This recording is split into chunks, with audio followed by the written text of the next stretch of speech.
H A voice کے معزز دوستو السلام علیکم۔ ابو جعفر منصور خلافت عباسیہ کا دوسرا حکمران خلیفہ تھا۔ ابو جعفر اس کی کنیت اور منصور اس کا لقب تھا۔ وہ کم بولنے والا اور سنجیدہ مزاج خلیفہ تھا۔ اس کے چہرے پر وقار اور ہیبت چھائی رہتی تھی۔ تنہائی میں خوش اخلاق اور خوش مزاج تھا، لیکن جب وہ لباس پہنے باہر نکلتا تو اس کے چہرے پر سنجیدگی اور ہیبت طاری ہو جاتی۔ منصور نے اپنے زمانے میں بغاوتوں کو ختم کرنے اور ملکی امن و امان کے قیام میں لوگوں پر بڑی بڑی سختیاں کی، یہاں تک کہ علماء بھی اس کی سخت گیری سے نہ بچ سکے۔ ناظرین محترم، ایک مرتبہ خلیفہ ابو جعفر منصور نے مشہور محدث عبداللہ بن طاؤس کو اپنے دربار میں بلایا۔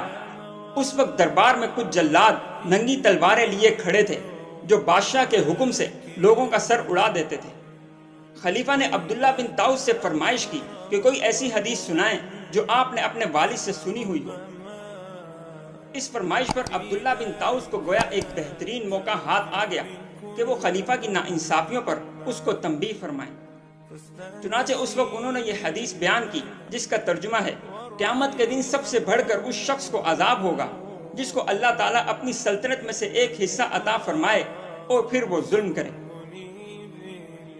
خلیفہ منصور جیسے ظالم بادشاہ کے سامنے جلادوں کی موجودگی میں عبداللہ بن طاؤس کی یہ جرأت ایمانی دیکھ کر پورا دربار ہل گیا۔ اس وقت مشہور فقیہ امام مالک بھی وہاں موجود تھے۔ ان کا بیان ہے کہ مجھے عبداللہ بن طاؤس کے قتل کا پورا یقین ہو گیا۔ منصور تھوڑی دیر خاموش رہا اور پورے دربار میں سناٹا چھایا رہا، مگر اس خوفناک وقت میں بھی عبداللہ بن طاؤس کی پیشانی پر کوئی بل نہ آیا اور وہ سکون و اطمینان کا پہاڑ بنے بیٹھے رہے۔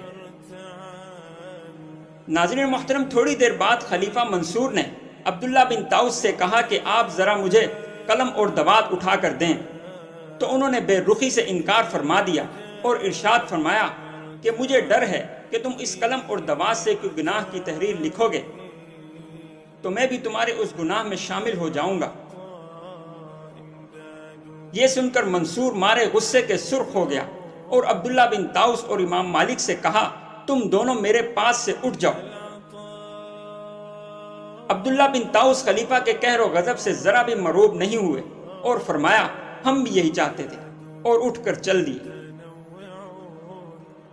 امام مالک کا قول ہے کہ اس دن میں عبداللہ بن طاؤس کے فضل و کمال کو مان گیا۔ دوستو، عبداللہ بن طاؤس نے بڑی ہمت سے کام لیا، ورنہ ظالم حکمران کے سامنے حق بات کہنے سے جان کا خطرہ لاحق ہو جاتا ہے۔ لیکن اللہ کے ولی اس بات کی پرواہ نہیں کرتے۔ ان پر اللہ کا خوف دنیا کی ہر چیز سے زیادہ غالب ہوتا ہے، چنانچہ وہ کسی موقع پر حق بات کہنے سے نہیں ڈرتے۔ ایچ اے وائس کی ویڈیو آپ کو اچھی لگی ہو تو لائک کر کے اپنے دوستوں کے ساتھ شیئر بھی کر دیجیے۔